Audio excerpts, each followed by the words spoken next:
वल्लभ लाल की जय। महाप्रभु श्री हित हरिवंश चंद्र जो महाराज की जय। श्री हित सेवक जो महाराज की जय। समस्त सहचरी वृंद की जय। श्री वृंदावन धाम की जय। श्री यमुना रस रानी की जय। समस्त संत हरि भक्तन की जय। श्री सद्गुरुदेव भगवान की जय। जय जय श्री राधे श्याम। जय जय श्री राधे श्याम। जय जय श्री राधे श्याम। जय जय श्री हित हरिवंश। श्री राधा।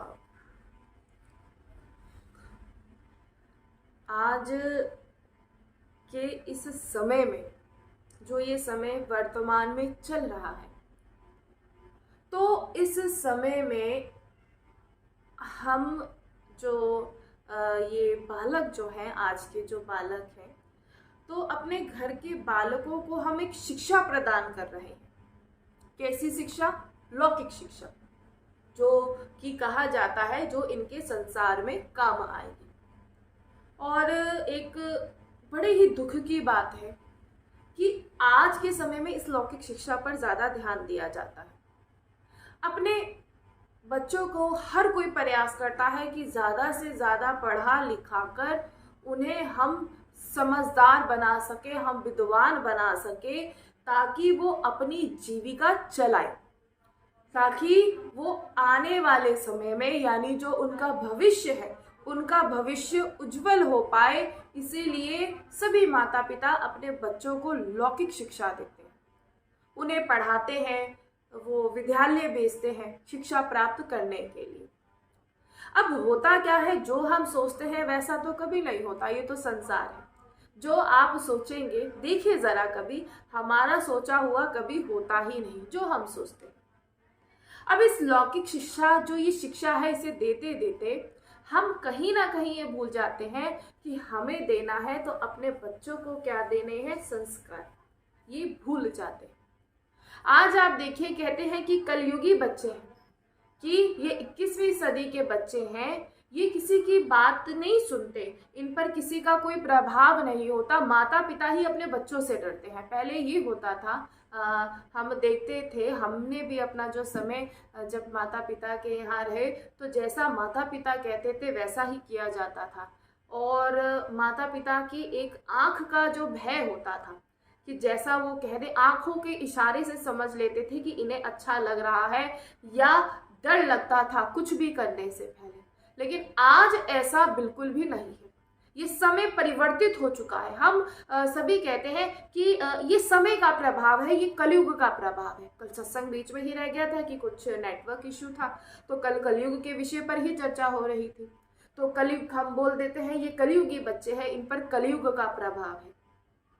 हम बहुत कोशिश कर रहे हैं कि अपने बच्चों को उच्च शिक्षा देने की बहुत कोशिश कर रहे हैं। तो कभी आप देखिए, इस उच्च शिक्षा को देते देते जो ये लौकिक पढ़ाई है, कि उसका जो ताकि उनका भविष्य उज्जवल हो पाए, उसे देते देते कहीं ना ऐसा न जाने कैसे हो जाता है कि वही बच्चे जो हैं, ना तो माता पिता की कोई वो आदर करते हैं और ना ही इस संसार को समझ पाते हैं। वो समझदार नहीं बनते। वो जैसा देखिए, कहते हैं कि रंग, एक तालाब है, उसमें आप बहुत सारी मछलियां हैं। अगर एक मरी हुई सड़ी सी मछली को अगर उसमें डाल दिया जाए तो वो पूरे तालाब को ही गंदा कर देती है, पूरे तालाब को। और ठीक ऐसे ही होता है। आप देखिए जरा, हम कोशिश क्या कर रहे हैं देने की, और प्राप्त क्या हो रहा है। आप कोशिश क्या कर रहे हैं कि हम ऐसा बच्चों को दें और हमें प्राप्त क्या हो, लेकिन वैसा बिल्कुल नहीं हो रहा। सब कुछ विपरीत दिशा में जा रहा है। तो इसकी गलती कहाँ हो रही है? तो कहते हैं हमसे गलती कहाँ हो रही है। अब बात आती है, तो अभी बालकों की बात है कि हम बालकों को कोशिश कर रहे हैं शिक्षा देने की, लेकिन कुछ शिक्षा नहीं। क्या कर लेंगे हम? तो कई बार सोचते हैं कौन सी शिक्षा क्या प्रदान कर देगी, क्या प्रदान कर देगी? बच्चों में अशांति प्रदान कर देगी। अब यहाँ हमारा मतलब ये नहीं कि आप बच्चों को शिक्षा मत दीजिए, हम ऐसा नहीं कह रहे कि बच्चों को विद्यालय ना भेजिए, हम ऐसा नहीं कह रहे, हम कभी ऐसा नहीं कहते। हम तो देखिए, हमारे कहने का तात्पर्य ये है कि इस शिक्षा के साथ साथ एक शिक्षा आपको और देनी है। वो क्या देनी है? इस भजन मार्ग पर चलने की। देखिए आप जरा, अगर आज हम सभी अपने बच्चों को अंग्रेज बना देंगे, पश्चिमी सभ्यता हम उनको अपनाना, क्योंकि आजकल क्या होता है, कहीं जाते हैं तो बच्चा अगर वो क्या बोलते हैं अंग्रेजी में वो एकदम से अंग्रेजी में बात करते तो माता पिता बड़े खुश होते हैं, प्रसन्न होते हैं, हमारा बच्चा अंग्रेजी में बात करता है। लेकिन संस्कार कहाँ है ये बताइए? धीरे धीरे संस्कार लुप्त हो रहे हैं। उसका प्रभाव आप कलयुग पर डाल देते हैं कि कलयुग है, ये कलयुग के बच्चे हैं, ये कलयुग के प्रभाव से ऐसा हो रहा है, आप ऐसा कह देते हैं। एक बात बताइए, क्या ये सब कुछ कलयुग की वजह से? हमारा और आपका इसमें कोई कहीं कोई इंटरफेयर नहीं है, हमारी कोई गलती नहीं है, हम लोग गलती नहीं कर रहे हैं। आप देखिए जरा, बच्चे को अच्छा प्रदर्शित करने के लिए कि वो अच्छे से अच्छे अंग्रेजी बोले, वो बहुत पढ़ा लिखा हो, तो उसके साथ साथ हमने बच्चों को संस्कार कहाँ दिए? आज घर में कोई आता है, बच्चे आप लोग तो शायद नमस्ते होती होगी, बच्चे राधे राधे करना नहीं जानते, या नमस्ते जो भी होता है वो करना नहीं जानते। आजकल बच्चों को सिखाया जाता है हाय हेलो। पहले दूर से अगर कोई घर का बड़ा भी अगर खुद से ज़्यादा उम्र का भी बड़ा होता तो बच्चों को समझाया जाता था। हमने भी एक समय निकाला है बड़ों का बहुत ही ज़्यादा उनका आदर करना, लेकिन ये धीरे धीरे लुप्त होता जा रहा है। बच्चे डांट के बिठा देते हैं, देखिए जरा क्या संस्कार है, बच्चे डांट के बिठा देते हैं। तो हम कहेंगे ये कलयुग का प्रभाव नहीं है, ये आपकी और हमारी गलती है जो हम अपने बच्चों को संस्कार नहीं दे पा रहे।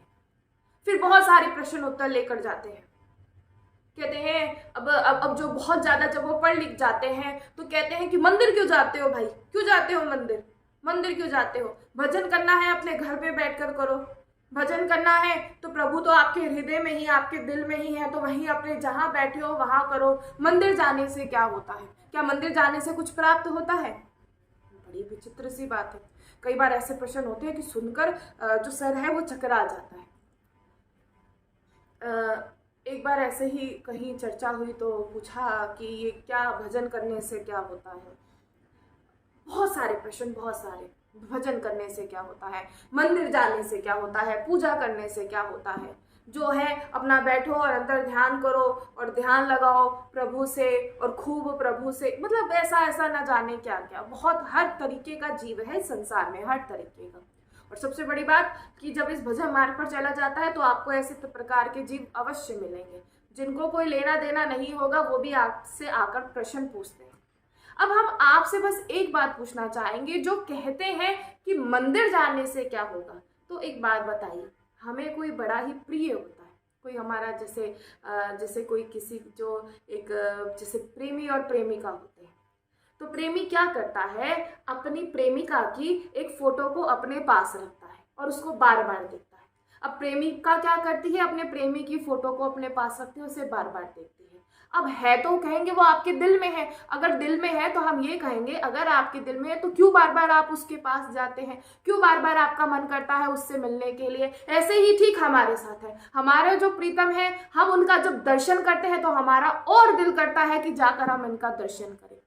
तो क्यों जाते हैं मंदिर? अपने प्रेमी का दर्शन करने के लिए, अपने प्रभु का दर्शन करने के लिए। जिस प्रकार एक प्रेमी प्रेमिका जब मिलते हैं तो उनका प्रेम बढ़ता है या वो और मिलने का उनकी चाह होती है, ऐसे ही ठीक हम मंदिर इसीलिए जाते हैं अपने प्रभु का दर्शन करने के लिए। और जब हम अपने प्रभु का दर्शन करते हैं तो हमारे जितने भी विकार हैं वो नष्ट हो जाते हैं केवल मात्र उनका दर्शन करने से। इसीलिए हम अपने प्रभु का दर्शन करने के लिए जाते हैं।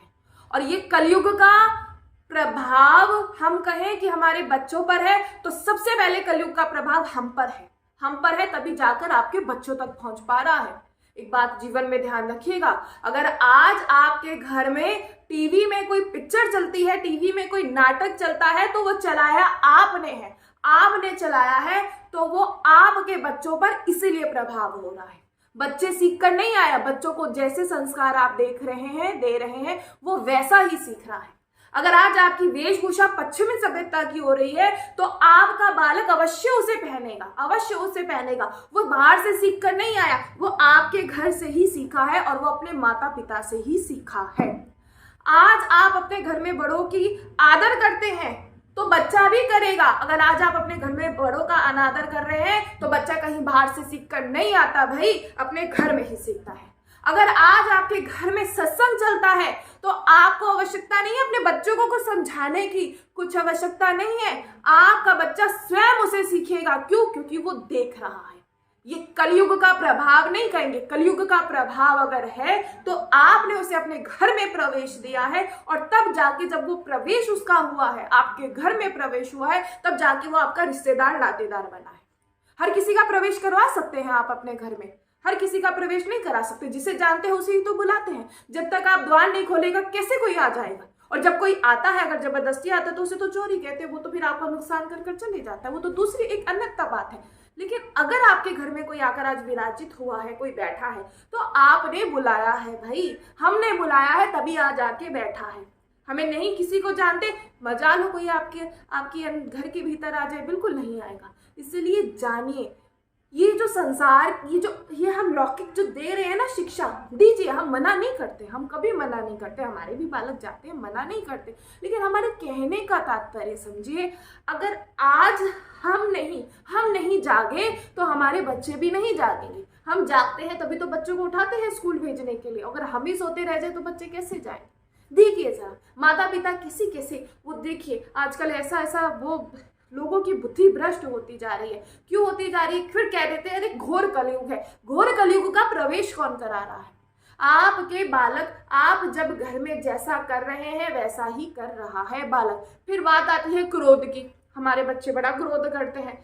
आपका जो कहते बच्चा जो है ना, वो सबको उसमें सब छलकते हैं। जैसे कुछ माता का अंश, कुछ पिता का, या कुछ बाहर जो वो जाता है, जैसे वो विद्यालय जाता है या उसका संग, वो सब झलकता है उसमें। वो एक कोरी किताब है, एक कोरी कॉपी जिसे बोलते हैं, जिसे जैसा लिख दिया जाएगा वो वैसा ही भर जाएगा।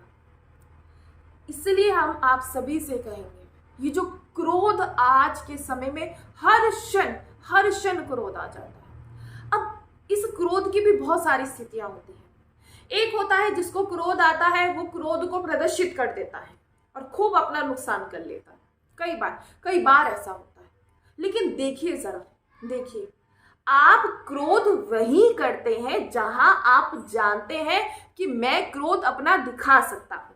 अब आप कहीं ड्यूटी करते हैं, आप किसी ऑफिस में ड्यूटी करते हैं, वहां आपका मालिक आपको खूब तेजी से चिल्ला रहा है, आपको कितना भी क्रोध आ रहा हो, लेकिन आप उसको जवाब नहीं देंगे क्योंकि आप जानते हैं वो आपका मालिक है। आप अपने क्रोध को दबा लेते हैं। ठीक है, बात करते हैं। फिर एक जगह आप क्रोध करते हैं जहां देखा जाता है कि मेरा क्रोध चल सकता है, उस पर खूब क्रोध कर रहे हैं, खूब उसे सुना रहे हैं, और वो बेचारा सुनता जा रहा है। आप अपने क्रोध को और बल दे रहे हैं तो क्रोध और बढ़ता जाता है। देखिए जरा, ऐसा होता है। अब एक होता है कि क्रोध आते हुए भी दबा, कुछ लोग होते हैं अपने क्रोध को दबा लेते हैं। अब हम तो कहेंगे कभी क्रोध को दबाइए ही नहीं। अब कहते हैं कि करे तो क्या करे, ना क्रोध करे ना क्रोध को दबाए, तो करे क्या? हम तो एक बात आपसे कहेंगे, उस क्रोध को वहीं काट दीजिए। जहां लगे मुझे क्रोध आ रहा है या क्रोध आने वाला है, उस क्रोध को उसी समय उसे, जैसे अग्नि होती है ना, थोड़ी सी प्रज्वलित, थोड़ी सी अगर वो जलती है तो तुरंत उसे बुझा दिया जाता है, कहीं इधर उधर लग जाए तो देखिए आप, अगर आप उसे तुरंत कभी कहीं आपके घर में आग लगने लगे, ठीक है, अगर वो थोड़ी सी आग होती है, अगर आप उसे तुरंत शांत कर दें, किसी ना, आप पूरे प्रयास कर रहे हो, क्यों भाई, घर जल जाएगा, इतना सुंदर घर है, बड़ी मेहनत से बनाया है, घर जल जाएगा। अगर आप उसे जब भी उसे शांत कर दे तो वो पूरा आपके घर में नहीं फैलती, वो वहीं शांत हो जाती है। लेकिन अगर आप उसे शांत नहीं करेंगे, उसे नहीं बुझाएंगे, तो वो इतनी भयंकर हो जाती है, पूरा घर जल जाता है। ऐसे ही क्रोध है, क्रोध को आने ही मत दे। किसी के शब्द हम पर कभी आकर चिपकते नहीं हैं। कोई गाली देता है, गाली कहाँ आके लगी हमें बताइए। कोई आप शब्द बोलता है तो कहाँ आके लगे, कहीं नहीं लगते, ये तो हम खुद चिपका लेते हैं। मेरा मान मेरा सम्मान, हमारा कौन सा मान, हमारा कौन सा सम्मान? आप जरा बताइए हमें, हमारा कौन सा मान, कौन सा सम्मान? हमारे प्रभु से बढ़कर कोई मान है? आज आकर प्रभु डांटे या सदगुरुदेव डांटे तो बुरा नहीं लगता ना। क्यों? क्योंकि जानते हैं वो हमारे हित के लिए कर रहे हैं। ये हमें ये बहुत सारी चीज़ें हैं जो जीवन में परिवर्तित करनी पड़ेगी। हम बार बार कहते हैं कि जब तक अपना स्वभाव परिवर्तित नहीं करेंगे तब तक आप इस भजन मार्ग पर आगे नहीं बढ़ पाएंगे। यहाँ बहुत सारी चीज़ों पर ध्यान दिया जाता है। कई बार होता है कि ये मुझे समझा कर चले गया, ऐसा होता है, ऐसा होता है, लेकिन उस समय आप शांत हो जाइए। अरे हम बार बार कहते हैं अगर इस भजन मार्ग पर आगे बढ़ना चाहते हैं तो हर स्थिति में मेरा प्रीतम है, हर स्थिति में मेरी प्रीतम है, वो मुझे समझा रहे हैं। तो फिर देखिए फिर कैसा क्रोध आएगा। आज हमें कोई गाली दे रहा है, अरे हमारा कुछ होगा, जरूर हमने कोई ऐसा किया है, अगर नहीं किया तो हमारे प्रीतम देख लेंगे। और ऐसा भी भाव नहीं रखना कि हाँ मुझे तुमने गाली दी तो वो बैठे देख लेना प्रभु इसे, नहीं, ऐसा भी नहीं। एक साधक को बहुत ही सहनशील होकर चलना पड़ता है और बहुत ही सरल बनना पड़ता है। हम बार बार कह रहे हैं ये जो ज्ञानी, ये बुद्धिमान, ये इससे कोई लाभ नहीं होगा, कभी भी नहीं होगा। करके देख लीजिए आप, अपार कलेश होगा। जितने बुद्धिमान आप बनने की कोशिश करेंगे उतना अपार कलेश होगा। बहुत सरल बन के रहिए, हमेशा हंसते रहिए, मुस्कुराते रहिए। अगर नहीं हंसना है तो शांत रहिए, शांत रहिए। बहुत सरल है कि हे नाथ, हे श्री लाडलीजू, मैं तो आपका हूँ, मैं जैसा भी हूँ आपका हूँ। और हम तो कह रहे हैं हम और आप सभी भगवत प्राप्ति के योग्य हैं। ऐसा नहीं कि हम कैसे हैं या वैसे हैं, हम सभी हैं। जब हम इतनी बात हम ध्यान रख लेंगे कि हम भगवत प्राप्ति करने के योग्य, क्यों? क्योंकि हे लाडलीजू हम तो आपके हैं। बस इतनी सी बात अपने जीवन में ध्यान कर लीजिए कि हे लाडलीजू हम आपके, आप हमारे। हम सच कह रहे हैं, कोई प्रश्न नहीं रह जाता। खूब प्रश्न होते हैं, बहुत सारे प्रश्न होते हैं, वो जब तक ही रहते हैं जब तक अज्ञानता होती है, तब तक ही तो प्रश्न रहते हैं। हम बार बार कह रहे हैं कि श्री जी आप 2 वाक्य बोलते रहिए कि श्री जी हमारी है, श्री जी हमें अवश्य मिलेंगी, बस इसके अतिरिक्त कुछ भी नहीं। श्री जी मेरी है और श्री जी मुझे अवश्य मिलेगी, एक ऐसा भाव लेकर हमेशा चलते रहिए। कह रहे झूठे बोलते रहिए ना, बोलते रहिए। हम तो कह रहे हैं ये झूठ एक दिन ऐसा हो जाएगा कि ये सत्य हो जाएगा। और हम बार बार बस आप सभी से ये कहना चाहेंगे कि आज आप चलिए आप सत्संग श्रवण करते हैं। हम कहते हैं बच्चे क्या सत्संग श्रवण करेंगे, बच्चे क्या सुनेंगे। सच में प्रभाव पड़ता है। हमें राधे राधे, कभी अपने घर के बालकों को राधे राधे की आवश्यकता नहीं हुई। पहले शुरू में बताया कि बेटा राधे राधे बोलो, उसके बाद कभी नहीं होती, फिर बच्चा अपने आप ही बोलता है। कभी उसको ये नहीं बताना होता कि तुम्हें ऐसे चलना है, वैसे चलना है। वो सब देखता है, समझता है कि मुझे घर में ऐसे चलना है, मेरी घर की स्थिति ऐसी है या मुझे ऐसे रहना है, वो सब समझता है। लेकिन बड़े बहुत दुख की बात है कि हम आजकल ये सब भूल गए और एक बच्चों को एक ऐसी शिक्षा दे रहे हैं जो उसको बिगाड़ रही है, जो उसके जीवन को व्यर्थ कर रही है।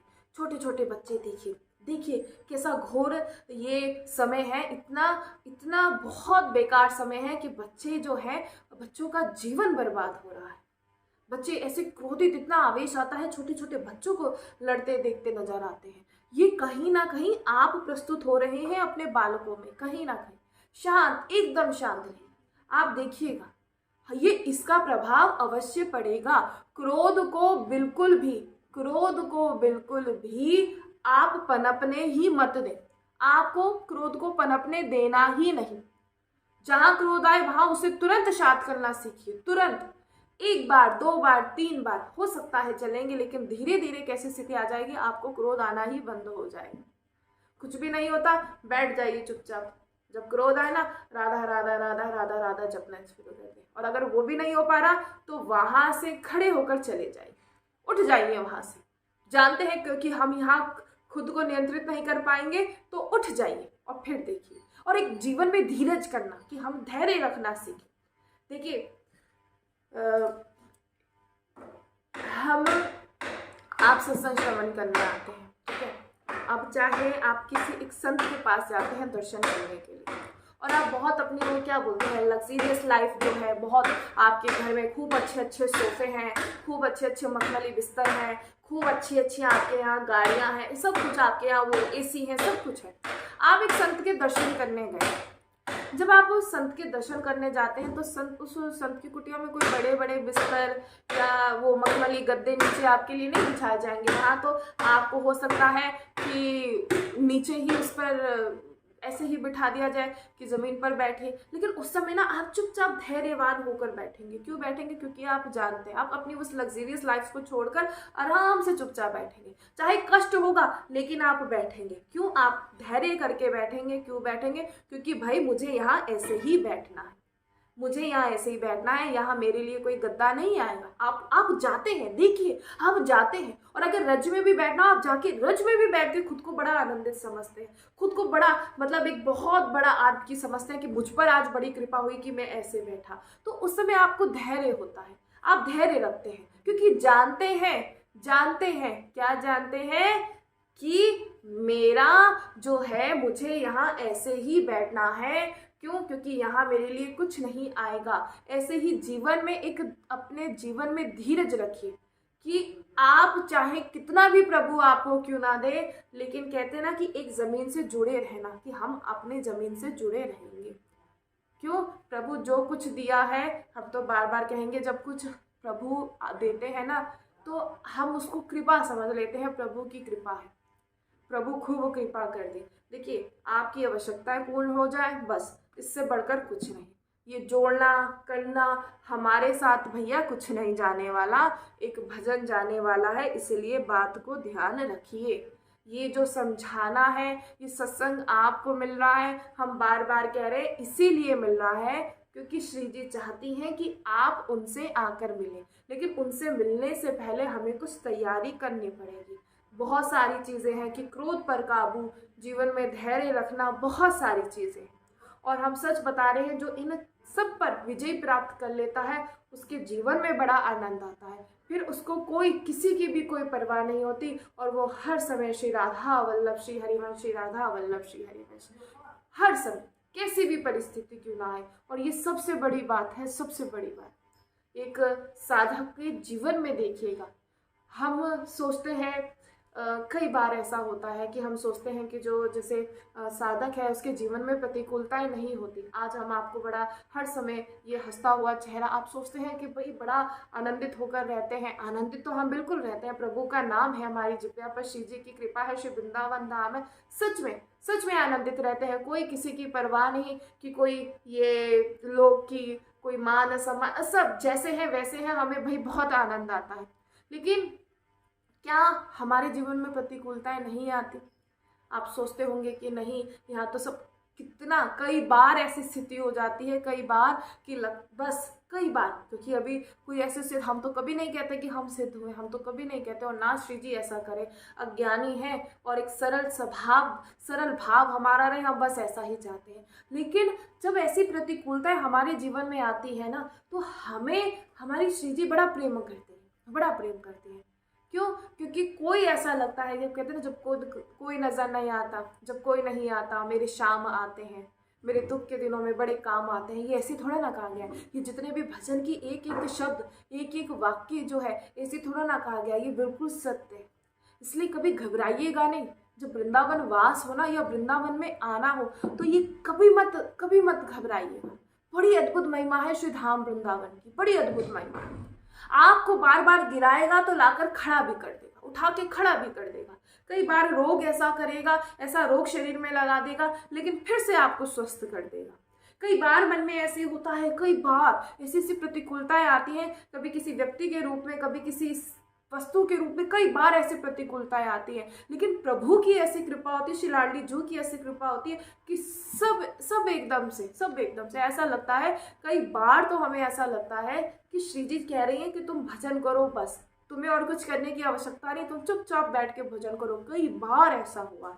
हम इसलिए तो आपसे कहते हैं, आप आके करके देखिए तो सही। हम बड़े चिंतित रहते हैं कि कैसे होगा, क्या होगा जीवन में। देखिए, सोचा हुआ कुछ नहीं होता, सोचा हुआ कभी भी कुछ नहीं होता, कभी भी। जिसका विश्वास हो, जिसके जीवन का आधार श्री राधा नाम हो, उसका कभी कोई नुकसान हो ही नहीं सकता। बार बार कहते हैं, हम सोचे कि ऐसा ना हो भजन करेंगे कि हमारा समय नष्ट ना हो, मतलब कैसे होगा, या ऐसे ना हो कि ना। अगर आप ये सब चीज़ें सोचते हैं ना, तो फिर आपके भजन का फल सच में आपको नहीं मिलेगा, क्योंकि साधक अपने भजन का फल चाहता ही नहीं। वो तो बस एक ही चाहता है कि हर समय मेरी जिह्वा पर केवल आपका नाम हो। बड़ा मतलब हमें देखकर ना हम बार बार कहते हैं, कुछ इतना सा करके इतना कुछ सुनाते हैं, बहुत कई बार अपने नाम की, कि हमारे पास क्या है वो सब कुछ दिखाने के लिए तैयार रहते हैं। हम आते हैं, हम ऐसे आते हैं, हम अपनी ऐसी गाड़ी से आते हैं, या ऐसे हम तो भैया बार बार कहते हैं जब श्री धाम वृंदावन में आओ ना, ये कुछ आपका नहीं, और अगर है तो भैया अगर जिसे मानते हो तो उसे जरा साइड रख कर आइएगा। कोई जो रसिक जन होंगे, जो संत होंगे, रसिक जन होंगे, आप चाहे कितनी भी महंगी गाड़ी में आओ, उन्हें आपसे मतलब ये कोई मतलब नहीं होगा, और जिसे होगा भैया फिर उसका तो भजन है ही, जो आपके व्यापार से, आपके धन से मतलब रखे। हम तो बार बार कहते हैं उसे वहीं वृंदावन में बाहर रखकर फिर वृंदावन में प्रवेश कीजिएगा। वो मखमली गद्दे नहीं, यहाँ इस ब्रज रज पे लौटिएगा, बैठिएगा यमुना जी के किनारे ब्रज रज पर, और ना आपको प्रिया प्रीतम का प्रेम मिले तो आप हमें कहिएगा। हम बैठे हैं, हम जा रहे हैं, हमें आसनों की आवश्यकता है, हमें अपनी हम गाड़ी के बिना नहीं जा सकते, हम ऐसे नहीं कर सकते, वैसे नहीं करते, और ऐसे ही बालकों को बनाया हुआ है। अरे जरा सी गर्मी, हर गर्मी, मतलब क्या है ये, आप हमें बताइए। किसान देखिए कितनी मेहनत करता है। हम देखते हैं जब शाम कोई इमारतें बनती हैं तो वहाँ उनके छोटे छोटे बालक होते हैं, छोटे छोटे बालक होते हैं। अब वो भी तो हमारी तरह ही तो है।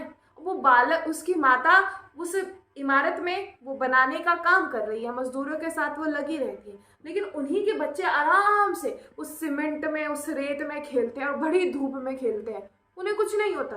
क्यों? क्योंकि वो एक मजदूर के बच्चे हैं।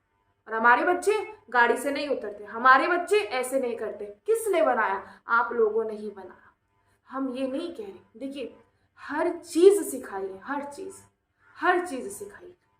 हमारे पास कुछ नहीं है, खुद को शून्य समझ के जिए, खुद को शून्य समझ के, मेरा कुछ नहीं, मैं बिल्कुल शून्य हूं, ऐसा समझकर आपको जीना, हमें जीना पड़ेगा है। क्योंकि श्री जी कभी भी, आप जब अपने मुख से कहेंगे मेरे पास ऐसा है, मैं अपनी ऐसी गाड़ी में आता हूँ, मैं अपने बालकों को ऐसा लाता हूँ, मैं ऐसी सुविधा में आके रहता हूँ, इससे श्री जी को कुछ मतलब नहीं है, कुछ भी मतलब नहीं। उन्हें मतलब बस ये है कि जब आप निस्वार्थ, कि मुझे अपने भजन से भी, आपको ये नहीं कि मैं ऐसा भी स्वार्थ नहीं रखता कि मैं भजन करूं और आपको प्राप्त कर लूं। मैं तो बस इतना जानता हूं कि आप मेरी हो, बस, मेरा कोई नहीं, आप मेरी हो। मेरे पास जितना भी कुछ है वो सब आपका है। ठीक है, कुछ समय के लिए, वो जैसे नाटक आप देखते हैं, वो नाटक में होता है, मर जाते हैं, जीवित हो जाते हैं, बहुत बड़े बड़े महल बन जाते हैं, रंक बन जाते हैं, कुछ देर के लिए, जैसे ये सब नाटक चलता है ना, ऐसे ही हम लोगों को और आप लोगों को किरदार मिले हुए हैं। एक दिन ये पिक्चर बंद हो जाएगी, खत्म हो जाएगी, खत्म हो जाएगी। और जिस दिन ये खत्म हो जाएगी ना, फिर देखिए अगर कुछ हाथ में नहीं हासिल किया तो बड़ा नुकसान हो जाएगा भाई। हम तो बार बार कहते हैं, इसीलिए ये बात बड़े सरल शब्दों में आपको समझाई जा रही है। कीजिए फिर तो आप कीजिए। कहते हैं हम खूब, हमारे पास धन है, किसी को बुलाना होगा हम बुला लेंगे, अरे आप आइए हमारी कुटिया में आइए, आप यहाँ आइए, अरे हमारे पास इतनी व्यवस्था है, हम बुला सकते हैं। किसी रसिक जन को नहीं बुला सकते, आप किसी रसिक जन को नहीं बुला सकते। आप किसी रसिक जन को अपने धन के बल से, आप किसी रसिक जन को नहीं अपने, कि उसे, क्योंकि रसिक जो होता है, जो भक्त होता है, ना तो उसे मान चाहिए, ना उसे सम्मान चाहिए, ना उसे धन चाहिए, उसे तो बस शिलाड़ी चू चाहिए। आप कहीं, मैं आपके पास, मैं आपको इससे उससे किसी से मतलब नहीं, उसे तो बस अपनी श्री जी से मतलब है। हमें तो वही प्रिय लगता है जिसकी जिब्या पर राधा नाम हो, जिसकी जिब्या पर संसारिक चर्चा हो, जो बोले मैं ऐसा, हमें तो भाई बहुत घुटन होती है, हम बार बार कह रहे हैं। इसलिए हमें घुटन होती है।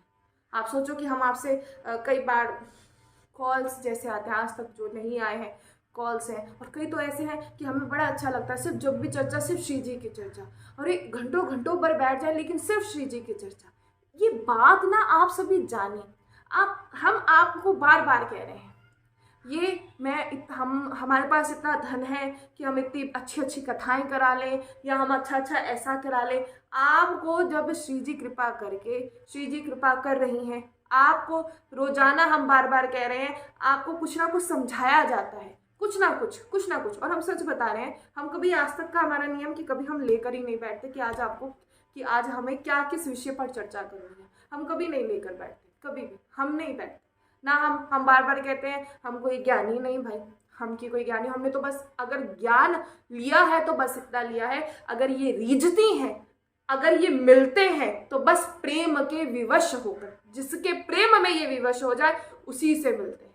मांगिए सब कुछ देंगे, हम नहीं मना करते, हम मानते हैं सब कुछ, मांगिए सब कुछ देते हैं। हम तो भैया नहीं मांगते, खूब देख लिया, खूब देख लिया, कुछ लाभ नहीं होता, कोई लाभ नहीं होता। जितना मिलता है उतना मन जलता है, उतना मन जलता है, भजन नहीं हो पाता, मन जलता है। और जितना कम होता है उतना ही भजन होता है। हम झूठ कह रहे हो तो बता लीजिए। संत होते हैं, संत एक बार प्रसादी पा ली, दूसरी बार की नहीं पता होती कि मेरे पास क्या व्यवस्था होगी ना, अगर होगा तो हो जाएगा, और ऐसा होता है।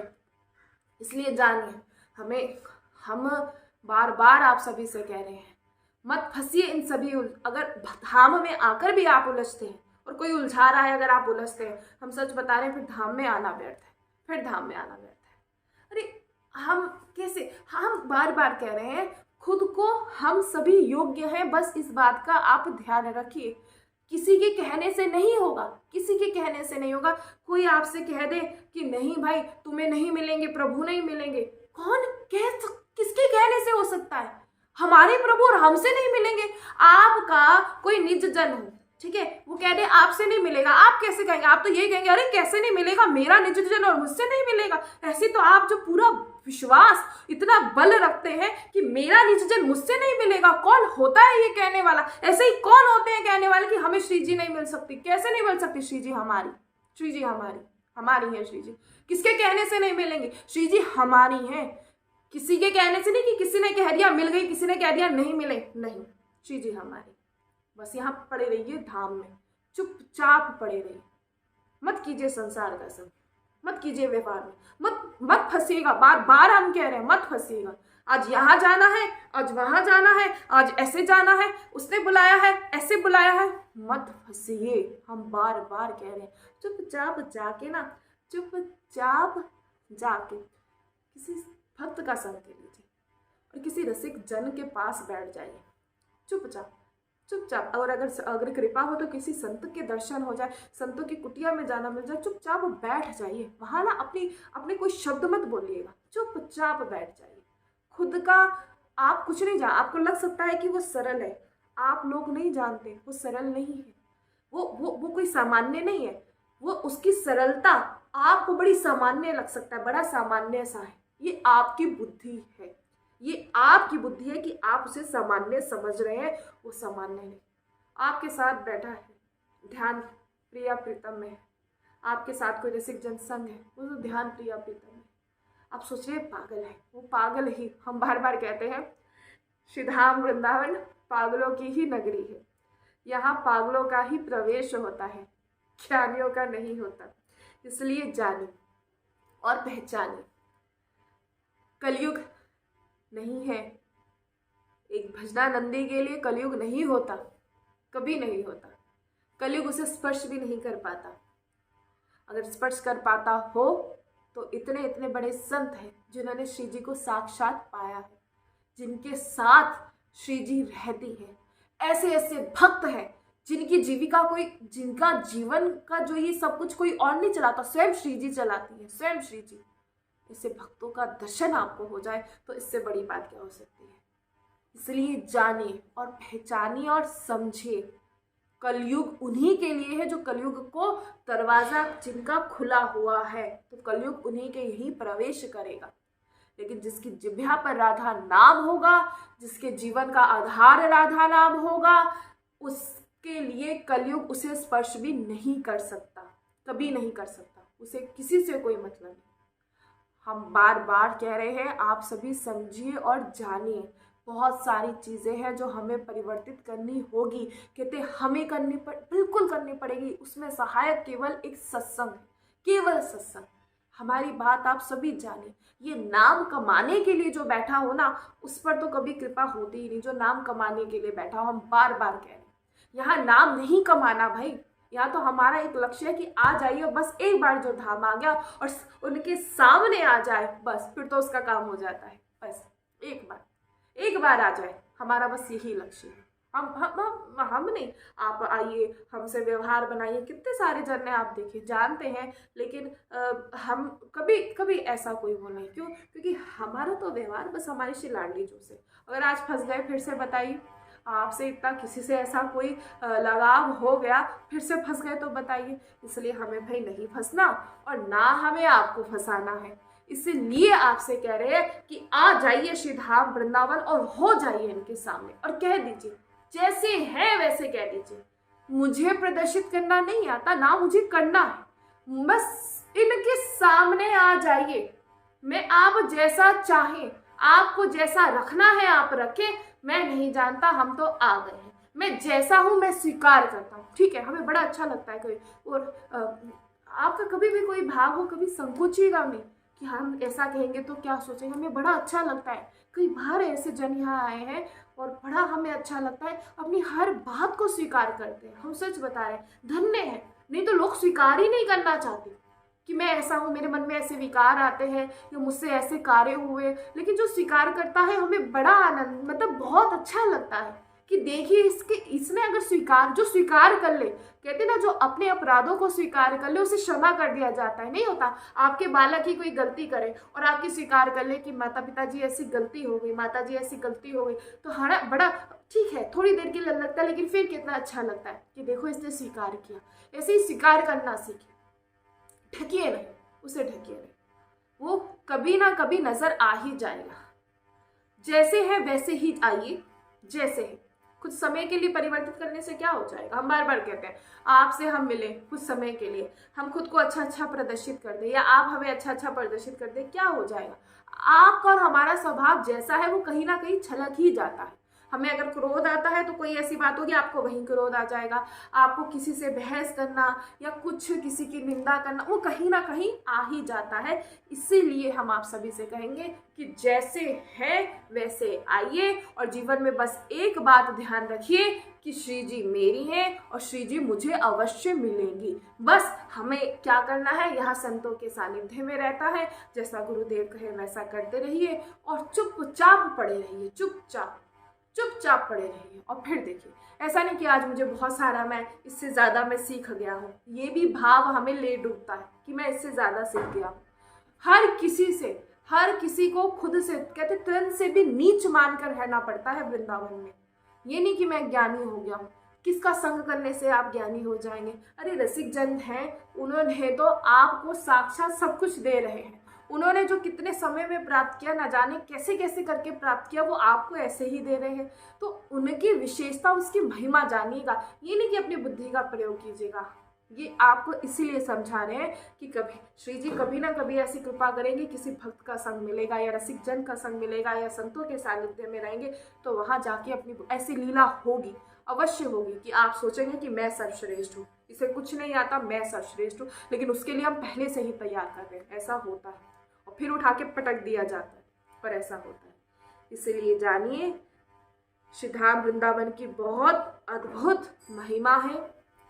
यहाँ केवल वास करने मात्र से ही हृदय में अद्भुत प्रेम प्रकाशित हो जाता है। इसलिए सभी जानिए, श्री धाम वृंदावन की महिमा श्रवण करें, श्री धाम वृंदावन की महिमा का गुणगान करें, हर समय जिह्वा पर राधा नाम रहे, और बस एक बात ध्यान रखिएगा कि महाभाग्य उदय हुआ है, और इस महाभाग्य को दुर्भाग्य में परिवर्तित मत कर लीजिएगा।